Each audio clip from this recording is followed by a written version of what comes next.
Empire of World YouTube News is today the most watched and the most credible and respected news network in India.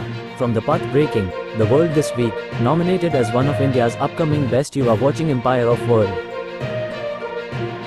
Worldwide record से release हुआ लाडो मधेशिया और अंजलि पांड्या का नया होली गीत महावीर बो। उक्त जानकारी पीआरओ रामचंद्र यादव ने दिया। अब आगे विस्तार से। देश में ही नहीं विदेशों में भी अब भोजपुरी गानों का क्रेज बढ़ने लगा है। भारत की हर गली, नुक्कड़ और मोहल्ले में भोजपुरी गानों की धुन सुनी जा सकती है। भोजपुरी सॉन्ग की बढ़ती लोकप्रियता को देखते हुए हर दिन यहाँ कोई ना कोई नया गाना बनाया जा रहा है। वहीं जब मौका होली का हो तो इन गानों की डिमांड और भी बढ़ जाती है और लोग भोजपुरी गानों को बड़े ही चाव से सुनते व देखते हैं।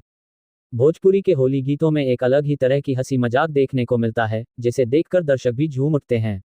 इसी कड़ी आज वर्ल्डवाइड रिकॉर्ड से भोजपुरी के पॉपुलर सिंगर लाडो मधेशिया का नया होली गीत महावीर बो रिलीज किया गया है। इस गाने में उनके साथ अभिनेत्री अंजलि पांड्या नजर आ रही है, जिन्होंने कई हिट सॉन्ग में परफॉर्म करके उन्हें सुपरहिट बनाया है। लाडो मधेशिया का होली गीत महावीर बो यूट्यूब पर खूब धूम मचा रहा है। इस गाने को वर्ल्डवाइड रिकॉर्ड्स भोजपुरी के यूट्यूब चैनल पर रिलीज किया गया है। हालांकि गाने में भरपूर रंग गुलाल का उपयोग किया गया है, जिसकी वजह से गाना एकदम होली के मूड हिट करता है।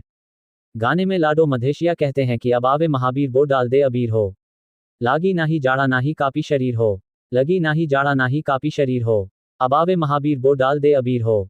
गाना एकदम कमाल धमाल दिख रहा है। वही गाने में खुद लाडो मधेशिया डांस करते भी दिख रहे हैं। वो भोजपुरी एक्ट्रेस अंजलि पांड्या के साथ ठुमके लगाते दिख रहे हैं। वर्ल्डवाइड रिकॉर्ड्स प्रस्तुत महावीर बो को लाडो मधेशिया ने अपनी मधुर आवाज में गाया है। वही इस गाने को यादव नीरज ने लिखा है। गाने का संगीत पवन यादव ने दिया है। इस गाने का निर्माण निर्माता रत्नाकर कुमार ने किया है। वही इसके निर्देशन की कमान निर्देशक सुनील बाबा, गुरुजी अमित ओझा, डीओपी गौरव राय व Ranjan, composer Rahul Yadav, editor Alok Gupta, choreographer Goldy Sunny ने किया है।